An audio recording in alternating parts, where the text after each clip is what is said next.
Guys അങ്ങനെ നമ്മുടെ അങ്കമാലിലും മസാല ഷവായി കഴിക്കാൻ പോയിട്ടാ. വൈകുന്നേരം ഒരു 6 മണിയൊക്കെ ആയി കഴിഞ്ഞപ്പോഴാണ് പോയത്. അപ്പോൾ മസാല ഷവായിക്ക് ഇനി ആവാനൊരു 20 മിനിറ്റ് കൂടെ എടുക്കുമെന്നാണ് പറഞ്ഞത്. ക്വാർട്ടർ ഇല്ല, ഹാഫ് ആയിട്ടുള്ളൂ എന്ന് പറഞ്ഞു. അപ്പോൾ അതങ്ങോട്ട് ഓർഡർ ചെയ്തു. അതിൻ്റെ കൂടെ നമ്മളൊരു നോർമൽ ഷവർമയും പറഞ്ഞു. ഷവർമ വലിയ താമസമില്ലാണ്ട് നമുക്ക് കിട്ടി. അത്യാവശ്യം കുഴപ്പമില്ലാത്തൊരു ഷവർമയാണ്. അത്യാവശ്യം ക്വാണ്ടിറ്റി, അത്യാവശ്യം നല്ല ടേസ്റ്റും കാര്യങ്ങളൊക്കെ ഉണ്ട്. പിന്നെ വെയിറ്റ് ചെയ്ത് കുറേ ടൈം കഴിഞ്ഞപ്പോൾ നമുക്ക് ഷവായി വന്നു. കൂടെ 2 കുബൂസും മയണൈസും സലാഡും കാര്യങ്ങളൊക്കെ ഉണ്ടായിരുന്നു. ചിക്കനൊക്കെ നന്നായിട്ട് വന്നിട്ടുണ്ടായിരുന്നു കേട്ടോ. നല്ല സോഫ്റ്റ് ചിക്കനായിരുന്നു. ആ ഒരു മസാല എന്ന് പറഞ്ഞിട്ട് അവർ ആ മസാല ഒരു പേസ്റ്റ് പോലെയൊക്കെ തേച്ച് പിടിപ്പിച്ച് അത്യാവശ്യം നല്ല മസാല ഉള്ളൊരു മസാല ഷവായി തന്നെയായിരുന്നു.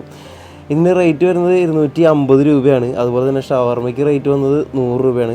അത്യാവശ്യം കുഴപ്പമില്ലാത്തതാണ്. അതുകൊണ്ട് നിങ്ങളെല്ലാവരും ഒന്ന് ട്രൈ ചെയ്ത് നോക്കിയിട്ട് നിങ്ങളുടെ അഭിപ്രായം പറയാൻ മറക്കരുത്.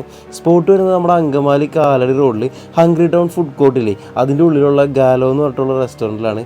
ഇവിടെ ഇനിയും കുറേ ഷോപ്പ് കൂടി വന്നിട്ടുണ്ടെങ്കിൽ ഇതൊരു കിടിലൻ ഫുഡ് സ്ട്രീറ്റ് ആവട്ടോ. അപ്പോൾ ചാനൽ സബ്സ്ക്രൈബ് ചെയ്യാൻ മറക്കണ്ട. Bye bye.